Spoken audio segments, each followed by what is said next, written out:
Goon Squad, what's going on, y'all? This is Sal. I'll be your host for today. We are talking about the Atlanta Hawks, and this is all part of that NBA season preview that the Game Day Goons are doing. If you haven't subscribed yet, do so right now. Hit that subscribe button below, and let's get into it.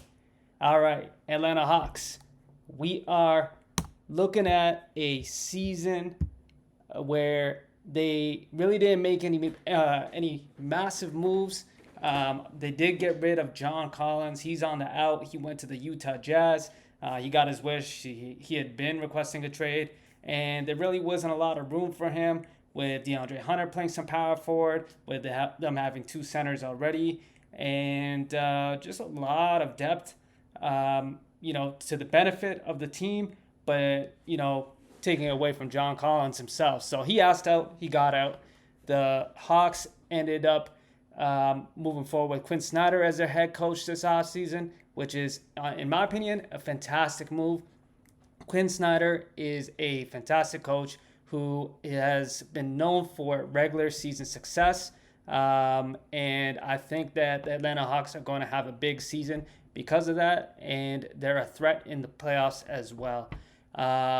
But before we get into that, they also did draft Kobe Buffkin. He's not going to be fantasy relevant right now, especially playing behind some of those guys, but he is a talented player that was on, the draft the draft list of many teams, and the Atlanta Hawks ended up drafting him. They got Patty Mills, really just a depth pickup. I don't know if he'll play too much this year, but he did actually have a decent FIBA World Cup, if I'm not mistaken. All right, so the over and under for this season is 43.5 wins. Now, that may seem high, but I think that this team is actually going to smash that. I think they go up to like 46, 47 wins. They're definitely a playoff team. They finished top 6. They don't have to play in the play-in games. And, Quin Snyder is a big part of that regular season success. I think that this team figures it out. And DeJounte Murray and Trae Young just having that season, last season, and then building off that success this season, and having that continuity is definitely going to help them. Let's get into fantasy. Obviously, my favorite part here, Trae Young. Yeah, definitely a first round, second round pick. I like him. I like him in redraft leagues. Love him in dynasty leagues. Trae Young is going to anchor your assists. If you're looking for, the guy who's going to average, he may finish number 1 in the league in assists this year. Definitely top 5. He is going to fill it up with 3-point shots. He is a full 9-cat player. Obviously not contributing to every category, but you know what I mean? Like, you can build around this guy in a 9-cat league. And DeJounte Murray, he had a bit of a down year in comparison to what he was doing with the San Antonio Spurs previous to the Atlanta Hawks. But he's still a great player. He's going to fill it up, with the steals. He's going to add a couple blocks here and there. And he's one of those guys that's going to give you 20 points, definitely 5 assists, definitely 5 rebounds on any given night. And, I like him in, those early rounds. And, depending on who you pick in that first round, you may find yourself in a scenario where DeJounte Murray makes a lot of sense later on in that third round. His ADP right now is 33.4. I think that's perfect for him. He actually does have upside that, he could exceed 33. But I like him in that 30 to 40 range. And I think he's definitely proven himself that he belongs up there. If you want to go back to that San Antonio Spurs year, he was like a top 15 player that year.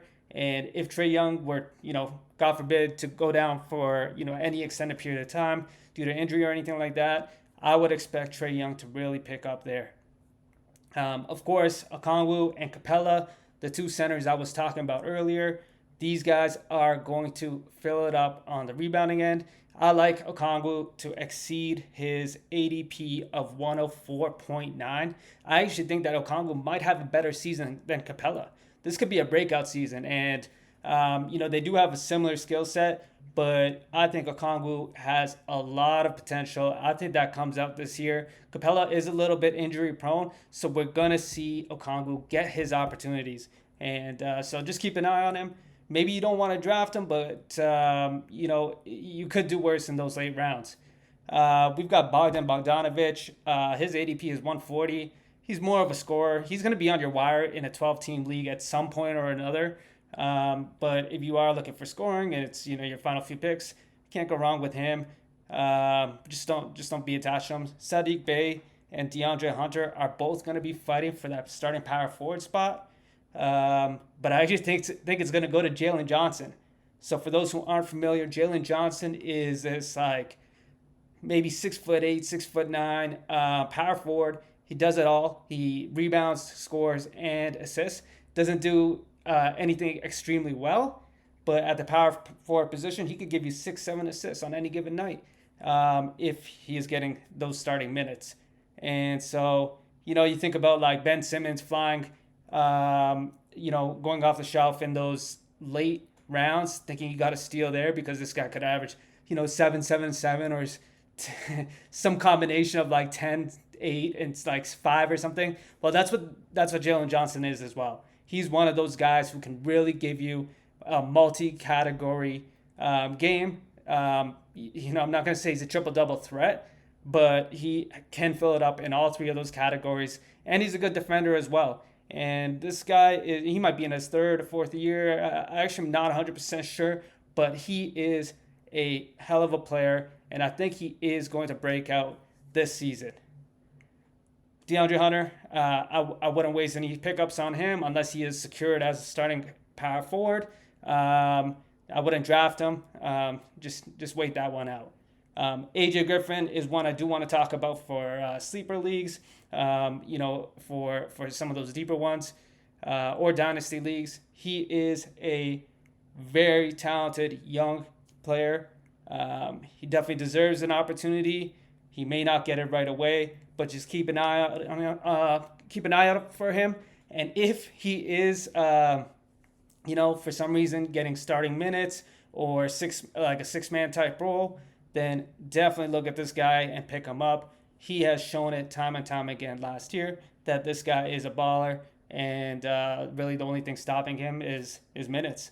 Like I said, this team is super deep, so you really got to worry about who's getting minutes, when they're getting minutes, and where they are on that depth chart before you start making those deep roster grabs here. All in all, this is a playoff team. As I mentioned, they're going to crush that win total, in my opinion.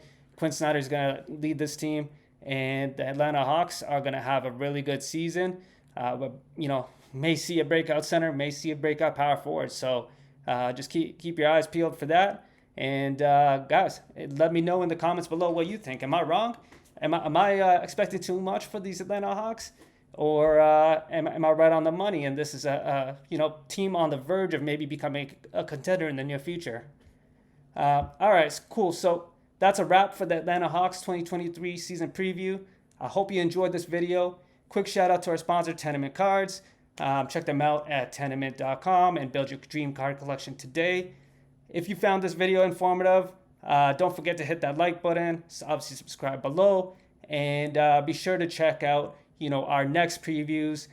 We'll be doing the Charlotte Hornets next, and check that out. We're going to be doing one for every single one of the 30 NBA teams leading into the NBA season. That's it. Game Day Goons, we out.